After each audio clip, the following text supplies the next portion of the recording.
একটা যারা শহীদ এবং যারা আহত তাদের দোয়া অনুষ্ঠান করা হয়। তো সেখানে আসলে আমাদের কোনো নাম নাই, আমরা নাই। তো আমাদের জন্যই দোয়া করতেছে, যে বাইরে আমাদের দেশের জন্য জীবন দিছে তাদেরই কোনো নাম নাই, তাদের পরিবারের কেউ নেই। যারা আমরা আহত আমাদের কোনো নাম নাই। আমরা এখনও পিরিজপুরের প্রায় 5-7 জন আমরা পিজি হাসপাতালে ভর্তি আছি। আমরা আসলে হাসপাতালে বসে খাইতেছি কিনা, আমরা সঠিক চিকিৎসা পাইতেছি কিনা, আমাদের ঠিকমতো মেডিসিন পাইতেছি কিনা, আমরা বাচ্চা আছি না মারা গেছি, আমাদের তারা কোনো খোঁজখবর নেয় না। অথচ আমাদের নিয়ে তারা দোয়া অনুষ্ঠান করতেছে। মানে আমাদের এক কথায় তারা আমাদের নাম বিক্রি করে খাইতেছে। আর বিয়ে হইতেছে, মানে আমার বিয়ে আমিই নেই, এরকম বিষয়টা কিছুটা দেখা যায়। মানে কি বলবো তাদেরকে, মানে আমরা পিরোজপুর জেলায় প্রায় 100 জন আহত আছি এবং 5 জন নিহত। তো প্রোগ্রামে আমাদের একটা প্রোগ্রামে মনে করেন যে আমরা একজন জুলাই যোদ্ধাও নেই।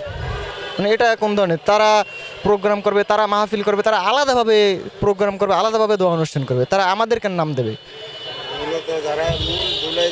হ্যাঁ হ্যাঁ হ্যাঁ, তারা এগুলো করছে এবং মানে তারা নাম দিচ্ছে যে জুলাই যোদ্ধাদের জন্য এবং শহীদ পরিবারদের জন্য দোয়া অনুষ্ঠান, অথচ কোনো জুলাই যোদ্ধাই নেই।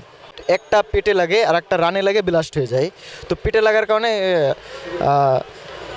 কারণে 5টা নারী ছিদ্র হয়ে যায়, খাদ্যনালী সহ 5টা নারী ছিদ্র হয়ে যায়। এবং রানে লাগার কারণে আমার রানের যে এখান থেকে লাগে, মানে রানের পুরো জায়গাটা ব্লাস্ট হয়ে যায়। তো এখন আমি বর্তমানে পিজি হাসপাতালে ভর্তি আছি 1 বছর যাবত। এখনও প্রথমে ছিলাম কুর্মিটোলায়, তারপরে ছিলাম সিআরপিতে, তারপরে এখন আছি বর্তমানে পিজিতে। মানে এরকম হাসপাতাল ঘুরেতে 1 বছর আমাদের পার হয়ে গেছে। এখন আমরা বর্তমানে হাসপাতালে ভর্তি আছি। ঢাকা যাত্রাবাড়িতে গুলিবিদ্ধ হয়েছি। আমি একজন গেজেটভুক্ত জুলাই যোদ্ধা এবং আমাদের পিরোজপুর কেন্দ্রে একটা জুলাই যোদ্ধা কমিটি আছে, ওই কমিটির আমি সিনিয়র যুগ্ম আহ্বায়ক। আচ্ছা, আমরা আজকে মূলত এখানে আসছি হলো আমাদের নাম ভাঙিয়ে, আমাদের কথা বলে বিভিন্ন সংগঠন এই বিশেষ করে জুলাই আগস্ট কেন্দ্রিক প্রোগ্রাম যে হইতেছে, অলরেডি কিছু প্রোগ্রাম করছে, হয়তো সামনেও করতে পারে, যার প্রতিবাদে আসলে আজকে আমাদের এখানে আসা, যে আমরা আমাদের মানে নিহত ফ্যামিলি, তারপরে আমাদের জুলাই যোদ্ধাদের নাম ব্যানারে আছে, অথচ তারা ওই অনুষ্ঠানে উপস্থিত নেই।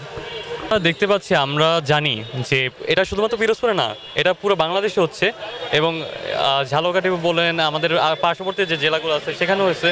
এছাড়া আমরা পুরো বাংলাদেশের বিভিন্ন জায়গায়, ঢাকা বলেন, বিভিন্ন বিভাগ, এই সব জায়গায় সর্বত্রই আমরা দেখা গেছে যে আমাদের এই চেতনা বিক্রি করে, আমাদের নাম বিক্রি করে বরাবরই হচ্ছে বিভিন্ন আর্থিক অনুদান নেওয়া হচ্ছে, তাদের রাজনৈতিক স্বার্থ হাসিল হচ্ছে, তাদের আর্থিক স্বার্থ হাসিল হচ্ছে, এভাবে চালিয়ে যাচ্ছে। সরকারের পক্ষ থেকে আমরা বলতে গেলে জুলাই আগস্ট গণ অভ্যুত্থান হচ্ছে আমাদের একটা সেন্সিটিভ টপিক এখন, যে কারণে একটা ফ্যাসিস্ট সরকার, এক স্বৈরাচারী সরকারের হাত থেকে আমরা মুক্তি পেয়েছি। বাঙালি জাতি বলা যায় যে দ্বিতীয় স্বাধীনতা পেয়েছে। তো এই চেতনাটাকে যখন হচ্ছে কারোর সামনে তুলে ধরা হয় যে না, আমরা আহতদের জন্য করতে যাচ্ছি, আমরা নিহতদের জন্য করতে যাচ্ছি, তখন আমাদের প্রশাসন আছে, আমাদের যে সরকার আছে বা আছে, তারা কোনো ধরনের কোশ্চেন করে না, তারা কোনো প্রশ্ন ছাড়াই তারা ওই অনুদানটা দিয়ে দেয়। আমি আমার জেলার কথা বলি, আমি জুলাই যোদ্ধা না হইতাম, আমি যদি নিজে থেকে বলতাম যে আমি এই সংগঠনের পক্ষ থেকে এসেছি, আমার সংগঠন রেজিস্টার্ডও না, আমার সংগঠনের পক্ষ থেকে এসেছি, আমি আহতদেরকে একবেলা খাওয়াইতে চাই, আমি নিহতদের জন্য একটা প্রোগ্রাম করতে চাই, অনুমোদনে সিগনেচার করে দেওয়া হয়, যেখানে ওইটা রেজিস্টার সংগঠন না। আমরা জানি যে জেলার যে কোনো অনুদান পেতে হলে আমাদের দরকার পড়ে কি, একটা অনুমোদিত সংগঠন, একটা বাস্তবায়ন কমিটি, একটা লিপিবদ্ধ একটা কার্যপ্রণালী, একটা কার্যবিবরণী, সেখানে কোনো কিছু ছাড়াই হয়। আমরা পিরোজপুরে আমি নিজে দেখেছি যে এক নেতার কলে হচ্ছে আনরেজিস্টার্ড সংগঠনে চাল চলে যায়। এই জিনিসটা তো আমাদের কাম্য না। আমাদের জুলাইয়ের চেতনাকে ধ্বংস করবে, এই কারণে তো আমরা এই রাস্তায় নামি নাই। আমরা যে জুলাইয়ের চেতনাতে আসবে, আমরা যে স্বাধীনতা পাবো, আমরা তো এটা জানতাম না। আমি 4 তারিখে আহত হয়েছি, আমি কি জানতাম যে 5 তারিখে স্বাধীনতা হবে? আমরা কি জানতাম যে 5 তারিখে আমরা নতুন একটা দেশ পাবো? আমরা কি জানতাম যে ফ্যাসিস্ট হাসিনা আমাদেরকে বাঁচিয়ে রাখবে? আমার 4 তারিখে রাতে আমার বাসায় ছাত্রলীগের লোকেরা গেছে আমাকে মেরে ফেলার জন্য, আমি লিস্টেড হয়ে গেছে, আমাকে মেরে ফেলা হবে। আমি তো জানতাম না 5 তারিখে আমার উপর কী হবে, আমি কী থাকবো, আমাদের তো ছিল না। আমি তো আমার সেই চেতনা বিক্রি করতে দিব না। আমি চাই যে আমার চেতনাটাকে সমুন্নত সমক্ষুণ্ণ রাখতে, আমি চাই আমার চেতনা যোগ্য সম্মান পাক, আমার চেতনা সঠিক জায়গায় থাক। এখন দেখতে পাচ্ছি আমাদের বিভিন্ন জায়গায়, এই যে ধরলাম এক ধর্ষণ মামলার আসামি, সে আমাদের জুলাই যোদ্ধাদের হয়ে কেস নিচ্ছে। এখন যদি এই জিনিসটা সর্বত্র ছড়িয়ে যায়, তখন দেখা যাবে কি যে জুলাই যোদ্ধাদের ভিতরে একজন ধর্ষক উপস্থিত। যখন দেখা যাবে যে জুলাই যোদ্ধাদের বিষয়ে একজন ধর্ষক উপস্থিত, তখন এই চেতনা কই যাবে?